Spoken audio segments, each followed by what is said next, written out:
बिस्मिल्लाहिर्रहमानिर्रहीम। अस्सलाम वालेकुम। रेलिवेंसी का चैप्टर चल रहा है, रेलिवेंसी ऑफ फैक्ट्स। आर्टिकल 46 में बहुत सारे ऐसे फैक्ट्स बताए गए हैं जो कि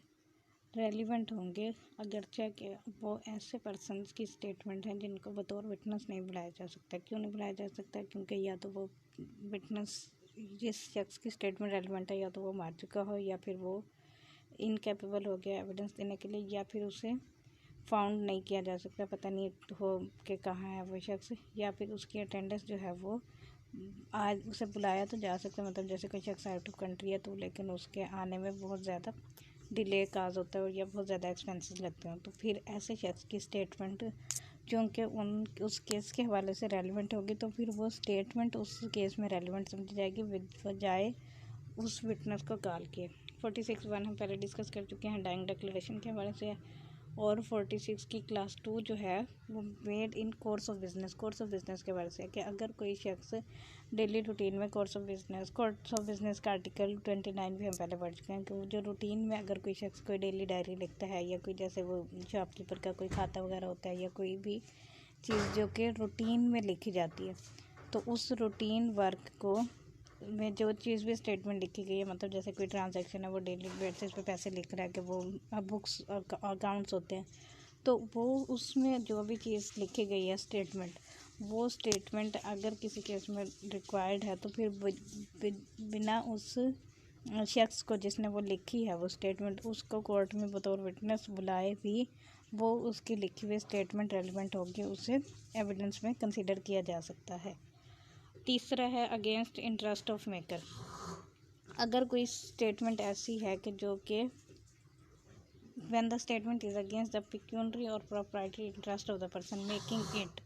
और when if true it would expose or would have exposed him to a criminal prosecution or to suit for damages. अगर ऐसी स्टेटमेंट है जो कि जिसने वो स्टेटमेंट दी है उसके ख़िलाफ़ ही कोई क्रिमिनल चार्ज वो बन जाता है, या फिर कोई डैमेजेस का सूट वो बन सकता है, मतलब जैसे लाइबलस स्टेटमेंट है या कोई वो डेफामेटरी स्टेटमेंट उसने दी हुई है, तो फिर भी वो उसकी लिखी हुई स्टेटमेंट जो है वो उस केस में, जो भी रेलिवेंट केस में जिसमें भी रिक्वायर्ड है, वो रेलिवेंट होगी।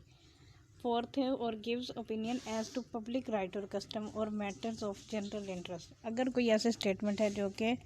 किसी पब्लिक राइट के हवाले से या किसी कस्टम के हवाले से, मतलब किसी इलाके में कोई कस्टम है तो फिर वहाँ के लोगों से वो पूछा जा सकता है जो अरसद राज से वहाँ रह रहे हो कि हाँ भाई आपके इलाके में ये कस्टम चल रही है या नहीं चल रही है। कस्टमरी इलाके को देखते हुए वो जितनी भी स्टेटमेंट्स होंगी वो सारी की सारी रेलिवेंट होंगी बिना उस शख्स को कोर्ट में बतौर विटनेस बुलाए। वो जो आर्टिकल 46 की स्टार्ट वाली लाइन्स हैं वो पूरी की पूरी हर क्लास के साथ अटैच है। 5 में कहते हैं और relates to existence of relationship, या अगर किसी के रिलेशनशिप के एग्जिस्टेंस के हवाले से कोई बात करनी है, कि किसी के मैरिज के हवाले से, ब्लड रिलेशन या अडॉप्शन के हवाले से कोई भी प्रूफ की ज़रूरत है, तो फिर उसके हवाले से भी कोई भी डॉक्यूमेंट है, जैसे कि अगर निकाहनामा है तो वो निकाहनामा वो उस वक्त वो जिसने निकाह खान वो मौजूद था, अगर वो बिलफर्ज नहीं है, वो मर गया है या फिर वो कहीं चला गया या मिल नहीं रहा, तो फिर उसका वो जो लिखा हुआ वो डॉक्यूमेंट होता है वो बतौर एविडेंस वो पेश किया जाता है और वो रेलिवेंट होता है इस केसेस में।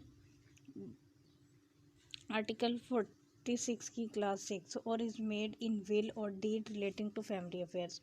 अगर फैमिली अफेयर्स के हवाले से कोई मामला चल रहा है और उसमें किसकी विल या कोई डेट लिखी हुई है, मतलब एक शख्स जो है वो उसके मरने से पहले उसने वसीयत कर दी कि मेरी जो इतनी विरासत जो है वो फलां शख्स हो जाएगी, बाकी फैमिली में जाएगी, तो वो फैमिली डिस्प्यूट क्रिएट हो गया, तो फिर वो जो विल लिखी हुई है उसकी या जिसने भी वो लिखी है वो डॉक्यूमेंट बतौर एविडेंस रेलिवेंट होगा, चाहे वो लिखने वाला शख्स उस वक्त मौजूद हो या ना हो। 7 और in document relating to transaction mentioned in article 26 paragraph A. Article 26 में भी राइट और कस्टम के हवाले से बात की गई है कि अगर किसी के कस्टम के हवाले से कोई क्वेश्चन अराइज होता है, तो फिर वो जो रूटीन में जो चीज़ चल रही होती है, मतलब अरसा दराज से अगर वही एक कस्टम चल रही है, तो फिर प्रिज्यूम किया जाता है कि ये वो कस्टम वहाँ पर मौजूद होगी और वो भी जो भी एक्ट किया गया वो उसी कस्टम के मुताबिक ये किया गया होगा। 8 और is made by several persons and expresses feelings relevant to matter in question. और अगर एक शख्स से ज़्यादा लोगों ने कोई स्टेटमेंट दिया, कोई उनने फीलिंग्स एक्सप्रेस की है या किसी मैटर के हवाले से, when the statement was made by a number of persons and express feelings or expression on their part relevant to the matter in question. अगर कोई बहुत सारे लोग किसी एक के बारे में, वो कहते हैं ना कि उर्फ आम में एक शख्स का जो उर्फ होता है, मतलब एक लक़ब या तखल्लुस, ये जैसे जो भी कहने के आम नाम से जो उसका बर्थ नेम होता है, उसके अलावा अगर किसी को किसी और नाम से पुकारा जाता है तो बहुत सारे लोग उसे उसी नाम से पुकारते हैं, या जैसे प्यार से किसी को बुला लिया जाता है, तो वो जो है उसके हवाले से अगर इस टाइप की कोई चीज़ किसी की पर्टिकुलर केस में रिक्वायर्ड है तो वो स्टेटमेंट भी रेलिवेंट होगी। मतलब जो बहुत सारे लोग अपनी फीलिंग्स एक्सप्रेस करते हैं, जैसे कि अगर किसी शख्स के बारे में वो हदीस पाक भी है कि अगर ज़्यादातर लोग किसी को झूठा कहते हैं तो वो झूठा ही समझा जाता है, और जितने ज़्यादा लोग अगर किसी को सच्चा समझते हैं तो वो सच्चा ही करार दिया जाता है। तो मतलब ये है कि अगर बहुत सारे लोग किसी के बारे में कोई पर्टिकुलर ओपिनियन रखते हैं, कोई पर्टिकुलर फीलिंग्स या एक्सप्रेशन रखते हैं, तो फिर वो उसको प्रिज्यूम किया जाता है कि वो दुरुस्त होता है। ये रूल ऑफ मेजॉरिटी के तहत अप्लाई होता है। बाकी नेक्स्ट जो है वो नेक्स्ट में देखते हैं। Thank you for listening.